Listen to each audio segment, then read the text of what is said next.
Mon nom n'a aucune importance. Ce que je vais dire aujourd'hui, personne n'a jamais eu le courage de l'écrire noir sur blanc. Je ne suis pas un héros, encore moins une victime.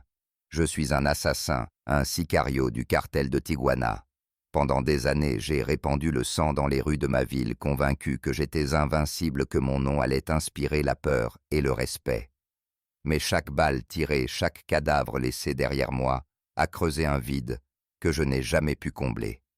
Je parle parce que je n'en peux plus de porter ce fardeau. On croit que la gloire du cartel se résume à l'argent, aux voitures, aux femmes et à l'alcool. La vérité, c'est l'odeur du sang séché sur les mains, les cauchemars qui reviennent chaque nuit, la peur constante que quelqu'un frappe à ta porte pour t'achever. Aujourd'hui, je veux avouer ce que j'ai fait pour que ceux qui rêvent encore de ce monde sachent ce qui les attend. Tout a commencé à Tijuana, à la fin des années 90. C'était une ville enfiévrée, partagée entre la musique des clubs et le crépitement des fusillades. D'un côté, les frères Arellano Félix régnaient sans pitié. Ramon, le plus violent, imposait la terreur avec ses commandos. Benjamin, plus discret, tenait les ficelles, négociant avec les politiciens et les policiers. Et puis, il y avait Francisco Javier, qu'on appelait El Tigrillo jeune, mais déjà redouté pour sa froideur. De l'autre côté, l'ombre de Joaquín Guzmán El Chapo et de son cartel de Sinaloa grandissait, prête à envahir notre territoire.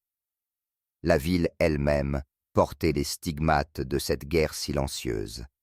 Chaque quartier avait son seigneur, chaque bar son indicateur, chaque carrefour son guetteur.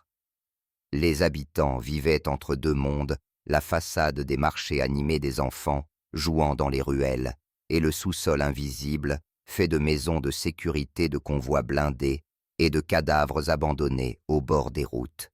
Moi, j'étais un gamin perdu, et je croyais avoir trouvé une famille dans cet enfer. Je vous parle aujourd'hui parce que je ne veux plus fuir. Pendant trop longtemps, j'ai vécu comme un fantôme. Mais un fantôme qui se souvient de tout, le premier pistolet qu'on m'a mis dans les mains, les regards glacés de Ramon, la promesse de richesse et de pouvoir. J'ai cru avoir gagné la loterie en entrant dans le cartel. En réalité, j'ai signé ma propre condamnation. Ce récit est mon expiation. Ce que je vais raconter n'est pas une légende ni un film d'action. C'est la vérité d'un homme qui a vu son âme se consumer dans le feu des guerres de Tijuana. Peut-être qu'en écoutant mes mots, un jeune décidera de rester serveur toute sa vie plutôt que de choisir la voie des sicarios. Parce qu'au bout de cette route, il n'y a ni gloire ni honneur, seulement la mort et les regrets. Voilà mon histoire, voilà mon aveu. Je suis né du mauvais côté de la frontière, là où les murs sont faits de parpaings fissurés et où les toits s'effondrent quand la pluie devient trop lourde. Mon enfance à Tijuana n'a jamais ressemblé à ces histoires que l'on raconte aux enfants pour les endormir. Je n'ai jamais entendu de contes de fées. J'ai grandi avec le bruit des sirènes, des cris dans la nuit et des rafales de Kalachnikov au loin. Ma mère travaillait sans relâche dans une petite cantina qui sentait toujours la graisse rance et la bière renversée. Elle se battait pour que nous ayons de quoi manger, mais ses mains abîmées et ses yeux fatigués disaient « La vérité, elle perdait ce combat un peu plus chaque jour. » Mon père, lui, était une ombre. Parfois présent, souvent absent, toujours ivre. Quand il franchissait la porte, c'était pour hurler, frapper ou disparaître encore. J'ai compris très tôt que je ne pouvais compter que sur moi-même. Dans les ruelles de la zona norte, j'ai appris la survie comme d'autres apprennent l'alphabet. Les enfants de mon âge jouaient à se tirer dessus avec des pistolets en plastique imitant ce qu'ils voyaient autour d'eux. Certains disparaissaient un matin et ne revenaient jamais. On murmurait qu'ils avaient été recrutés comme halcon-guetteurs, payés quelques billets pour avertir l'arrivée de la police. Dans mon quartier, personne ne rêvait de devenir médecin ou ingénieur. On rêvait de voitures rutilantes, de liasses de dollars et de respect. Moi aussi, j'avais faim de reconnaissance. À l'école, j'étais invisible, assis au fond de la classe, incapable de suivre des leçons qui ne parlaient pas de ma réalité. Quand on sort de cours pour retrouver une maison vide, quand on entend sa mère pleurer dans la cuisine, les équations au tableau paraissent dérisoires. Alors j'ai décroché, j'ai traîné dans les rues chercher des frères de fortune. Les premières injustices ont forgé ma colère. J'ai vu des policiers frapper un voisin pour quelques pesos. J'ai vu des politiciens passer dans leur voiture noire, indifférents à notre misère. J'ai vu ma mère supplier un médecin à l'hôpital public pour soigner ma petite sœur qui toussait sans arrêt. On nous a dit « pas d'argent, pas de traitement ». Payer. Ce jour-là, j'ai juré que plus jamais je ne laisserai la pauvreté m'écraser. La violence n'était pas une option. Elle était partout dans chaque geste, chaque parole. On la respirait comme l'air saturé de poussière. J'ai commencé par de petits larcins voler des cigarettes, de l'alcool, parfois un portefeuille. On riait en se croyant malin, mais au fond de moi, je savais que c'était la première marche vers un escalier qui descendait droit en enfer. Un soir, en rentrant chez moi, j'ai croisé une scène qui ne m'a jamais quitté. Au coin de la rue, un corps recouvert d'une bâche. Les passants détournaient les yeux, les enfants chuchotaient fascinés. Moi, je suis resté figé. Je voulais voir, je voulais comprendre.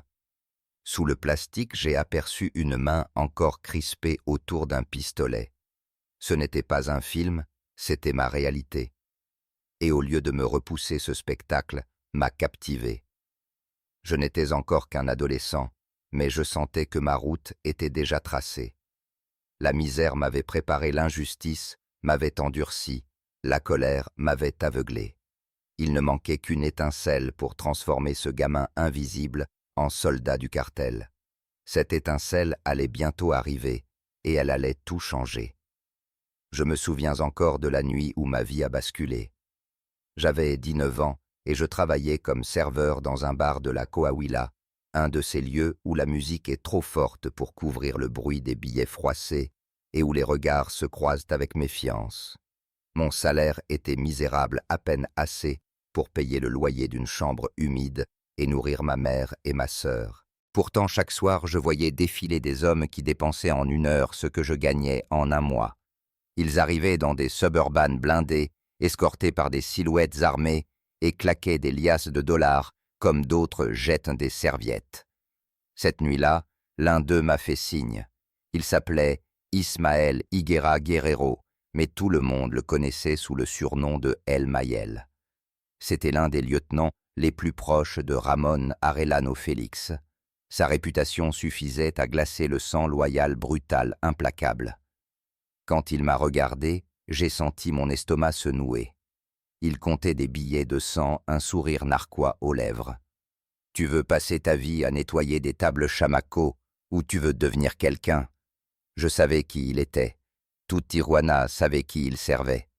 Derrière lui se dressait l'ombre de Ramón, l'homme dont on disait qu'il n'avait jamais connu la peur, celui qui commandait des exécutions d'un simple geste de la main. Ces sicarios étaient des légendes vivantes, David Baron Corona, El Kitty, et tant d'autres dont le seul nom faisait frissonner les quartiers.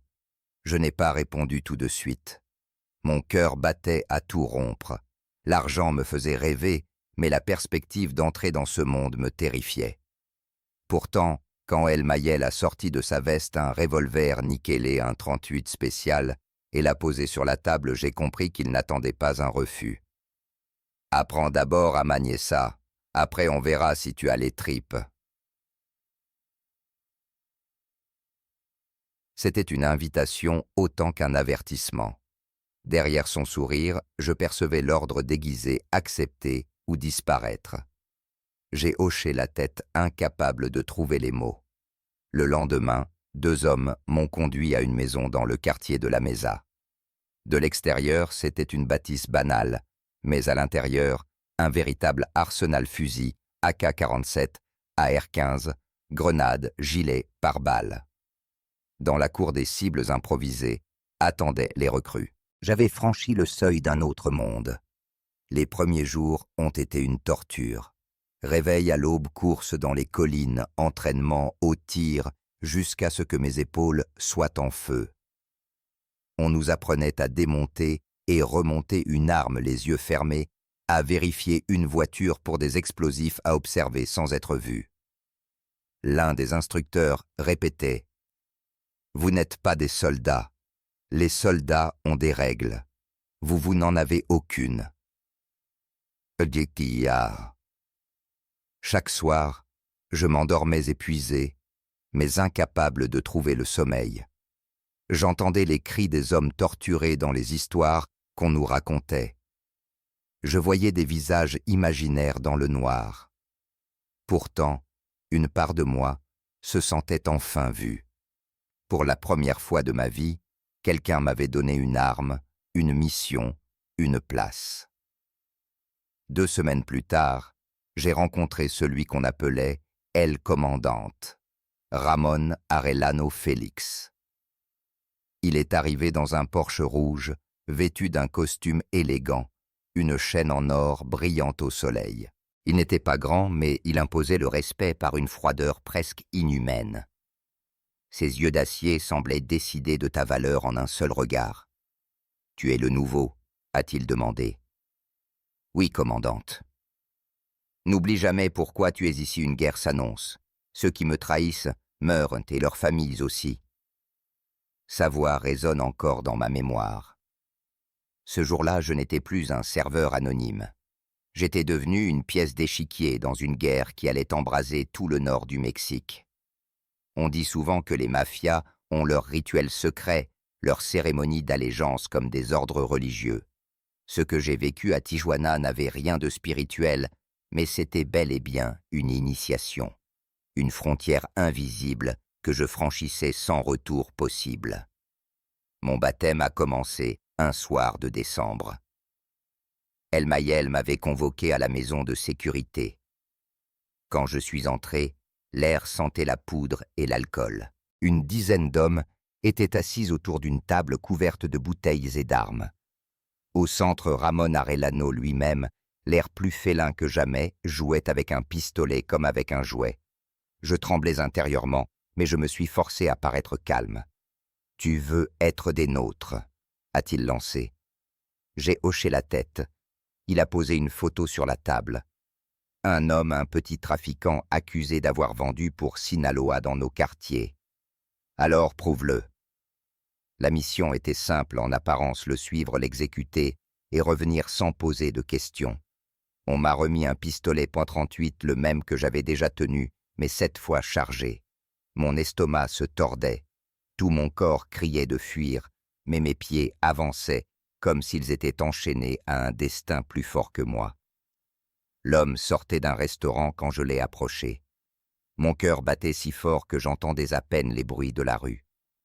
Je me suis souvenu des mots de Ramón, « Celui qui hésite meurt ». Alors j'ai placé le canon contre sa nuque et j'ai tiré 2 fois. Le bruit m'a déchiré les oreilles, l'odeur de poudre m'a collé à la peau. Il s'est effondré sans un cri. La foule a paniqué. Moi, j'ai marché vers la voiture qui m'attendait les mains glacées, mais le visage impassible. Quand je suis revenu à la maison, tous les regards se sont braqués sur moi. Ramón a souri pour la première fois. Il a levé son verre. « Bienvenido. Tu es un de mes hommes désormais. » Les autres ont frappé la table, m'ont tapé dans le dos, comme si j'étais né une seconde fois. Mais à l'intérieur, je sentais que quelque chose s'était brisé à jamais. Les jours suivants, le rituel s'est poursuivi par une série d'épreuves, garder le silence sous la menace d'émontrer ma fidélité en refusant un pot de vin d'un agent infiltré, participer à des entraînements nocturnes où l'on simulait des embuscades. Chaque test visait à nous transformer en machines, à effacer la peur et la conscience. Ceux qui échouaient disparaissaient. Je me rappelle d'un jeune à peine plus âgé que moi qui n'a pas osé tirer lors d'un exercice. Le lendemain, son lit était vide. Personne n'a posé de questions. Tout le monde a compris. Dans le cartel, le silence est la règle d'or. Mon initiation s'est achevée par un banquet improvisé dans une villa luxueuse avec piscine et musique à plein volume. Les bouteilles de champagne circulaient, les femmes riaient, les armes brillaient sous la lumière. J'étais assis là, un verre à la main, entouré de ceux que j'avais admirés de loin. Pourtant, je ne ressentais ni fierté ni joie. seulement une étrange lourdeur, car si j'avais été accepté, c'était au prix de mon âme. J'avais franchi la ligne, celle qu'on ne repasse jamais. J'étais devenu un sicario. La première mission officielle n'a pas tardé. Je n'étais plus un simple candidat, mais un soldat du cartel.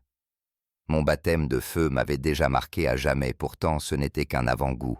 Un soir, El Mayel m'a conduit dans une camionnette.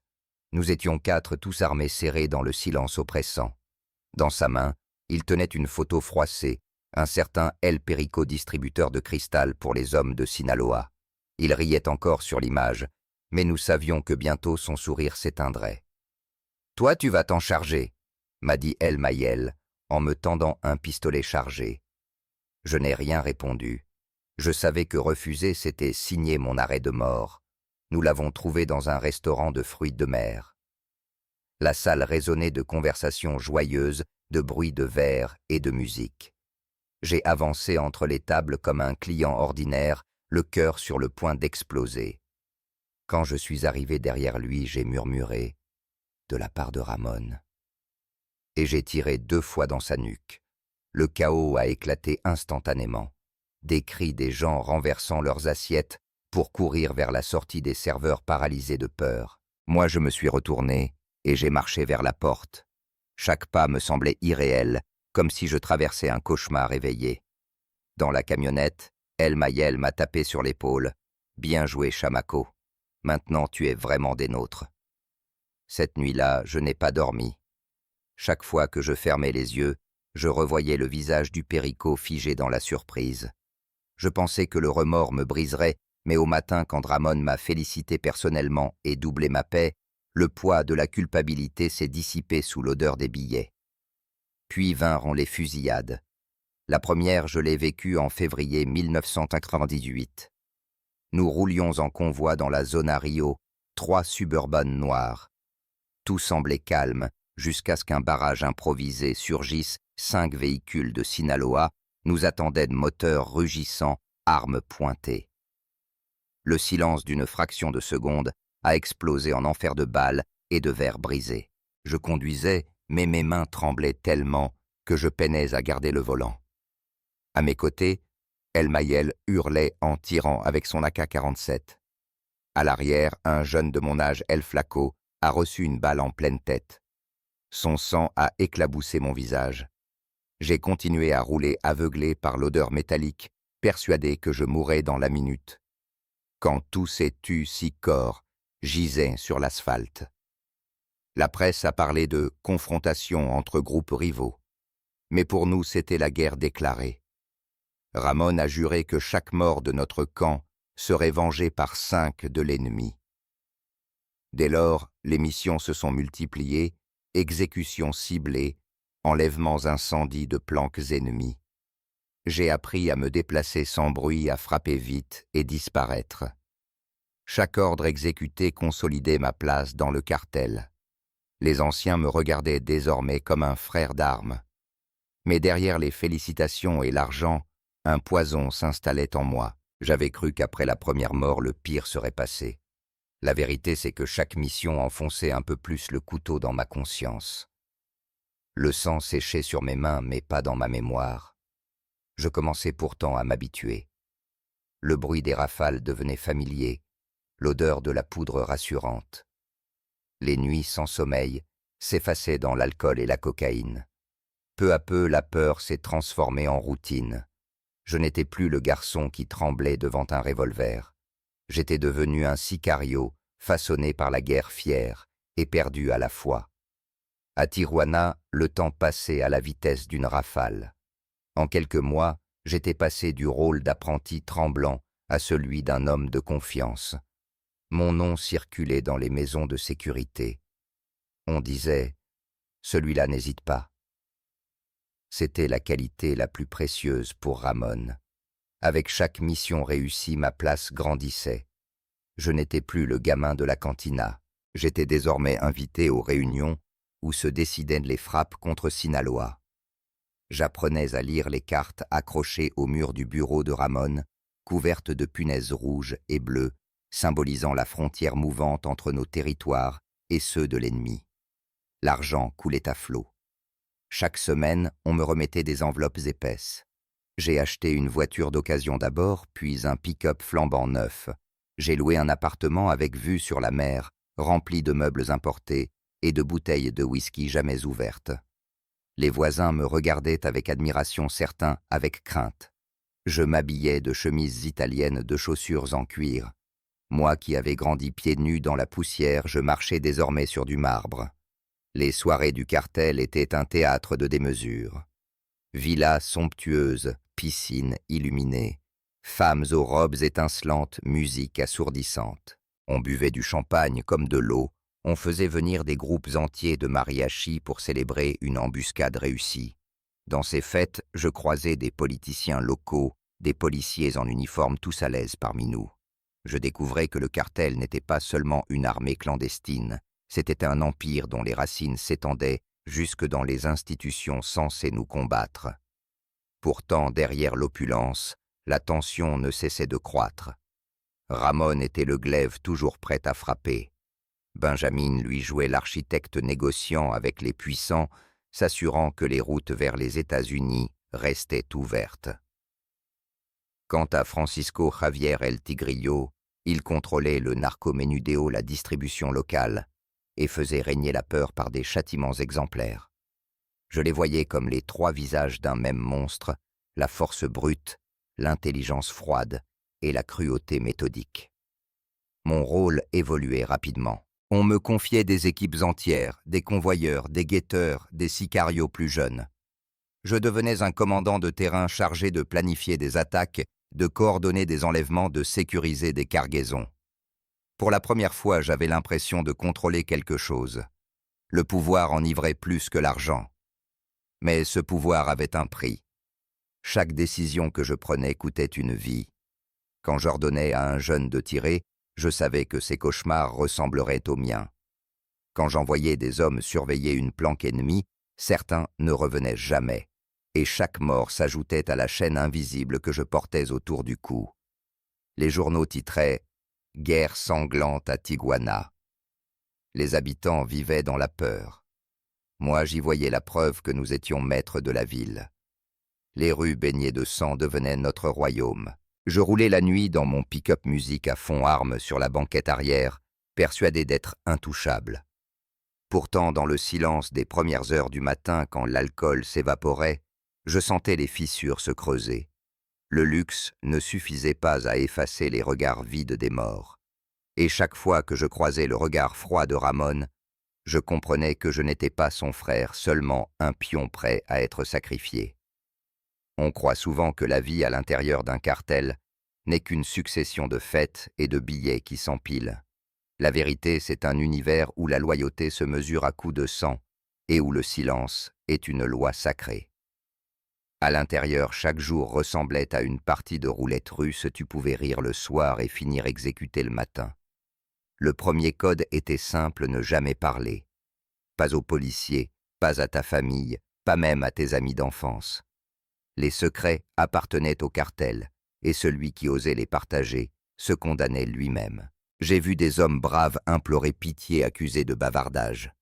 On les emmenait dans une pièce fermée, et le silence retombait plus lourd que la mort elle-même.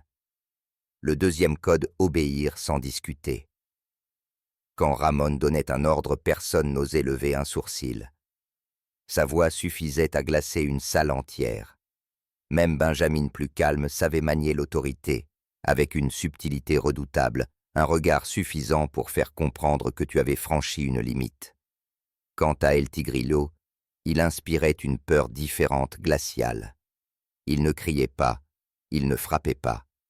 Il punissait, toujours avec une froideur méthodique comme un chirurgien. Les sanctions étaient exemplaires. Un halcon soupçonné de trahison avait été attaché à une chaise dans un terrain vague devant nous tous. El Tigrillo avait ordonné qu'on y mette le feu. Ses hurlements ont résonné dans la nuit comme un avertissement gravé dans nos mémoires.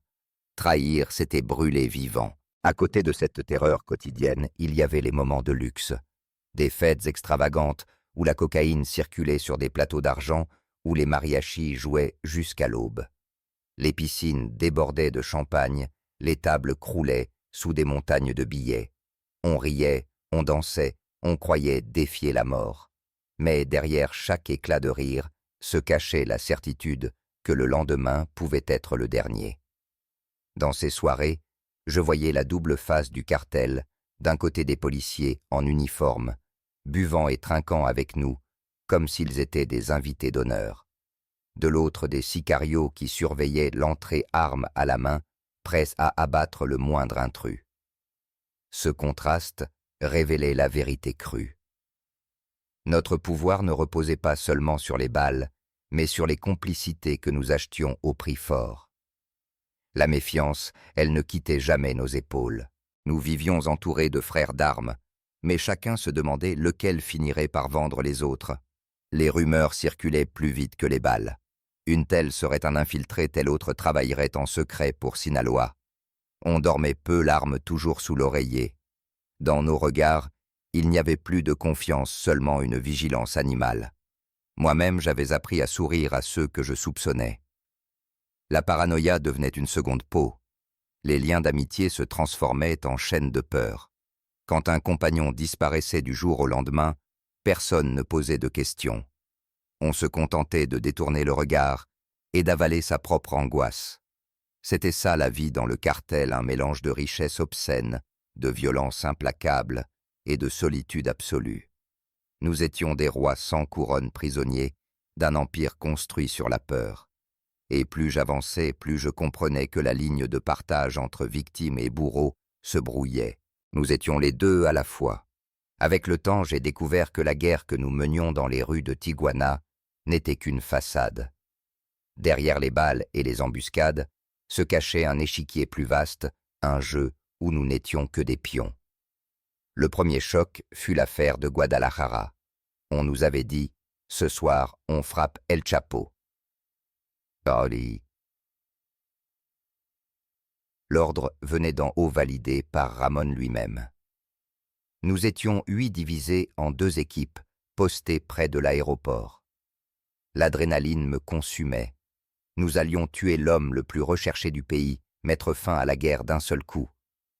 Quand la suburban blanche est arrivée, nous avons ouvert le feu.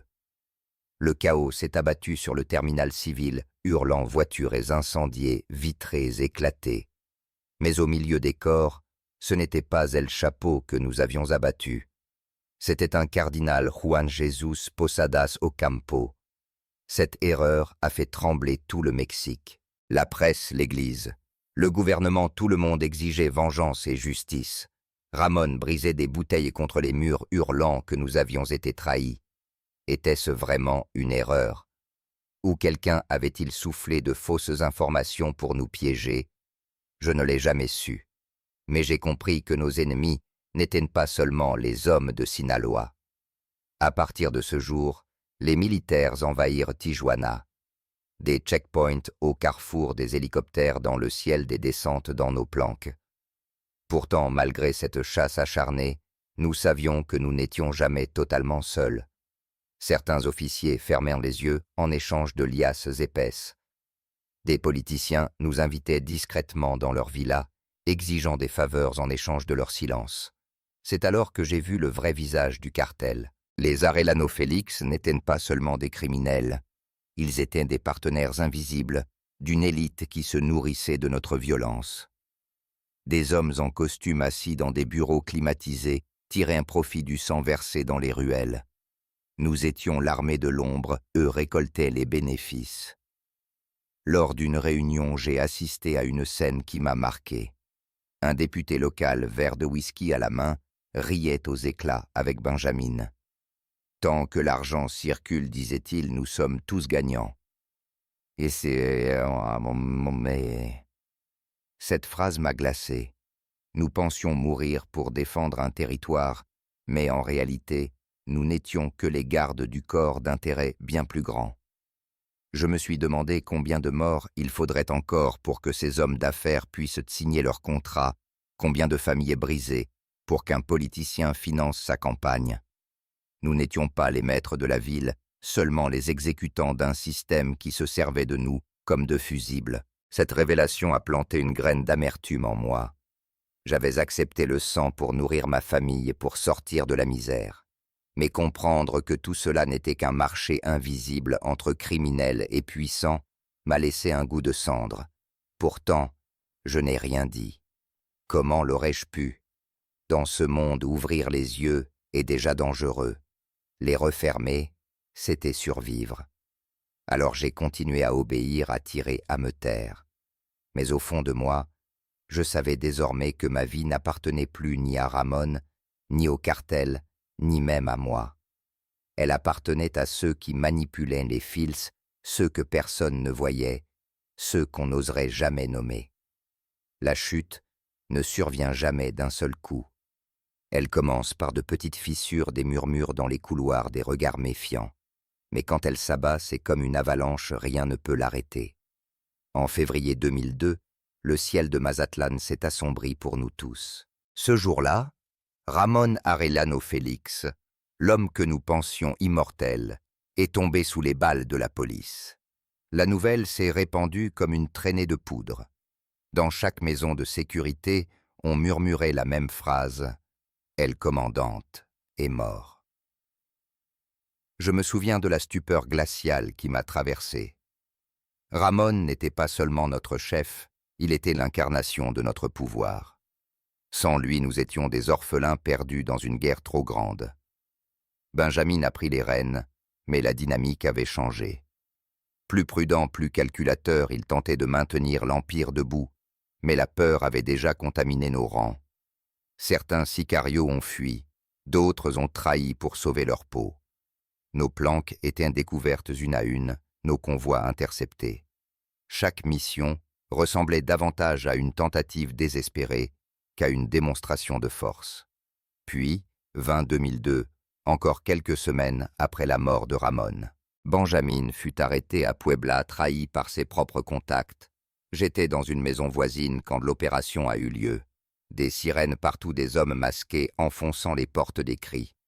J'ai vu notre chef sortir menotté, tête baissée, et j'ai compris que le cartel n'était plus qu'un château de cartes en train de s'effondrer. Les années suivantes furent une lente agonie. El Tigrillo Francisco Javier essayait de maintenir une structure, mais la pression s'intensifiait. En 2006, il fut capturé à son tour par les gardes-côtes américains au large de Baja California. Chaque arrestation, chaque mort creusait un peu plus le tombeau de notre organisation. Nous étions devenus la proie et tout le monde voulait sa part, les forces de l'ordre, les cartels rivaux, parfois même nos propres frères. La trahison est devenue une monnaie courante. Un soir, j'ai retrouvé le corps de El Mayel, mon mentor, flottant dans le canal de Tijuana torturé avant d'être exécuté. Je n'ai jamais su si c'était les hommes de Sinaloa ou nos propres supérieurs qui avaient ordonné son sort. À ce moment-là, j'ai compris que personne n'était à l'abri. Ma vie s'est réduite à une fuite permanente. Je changeais de maison toutes les semaines, dormant avec l'arme sous l'oreiller. Chaque appel téléphonique pouvait être un piège, chaque visite un guet-apens. L'argent autrefois abondant s'évaporait. Les billets brûlaient vite quand il fallait corrompre des policiers ou acheter de nouvelles identités. Le pire n'était pas la peur, mais le vide. Je voyais les rues de Tijuana envahies par de nouveaux sicarios plus jeunes, plus cruels, prêts à tout pour une poignée de dollars. J'avais 25 ans, mais je me sentais déjà vieux, usé, remplacé. La chute du cartel, c'était aussi la mienne. J'ai perdu mes frères d'armes, mes repères, mon illusion d'invincibilité. Je n'étais plus qu'une cible mouvante, un fantôme traqué par tous. C'est à ce moment-là que l'idée de disparaître m'a traversé l'esprit pour la première fois.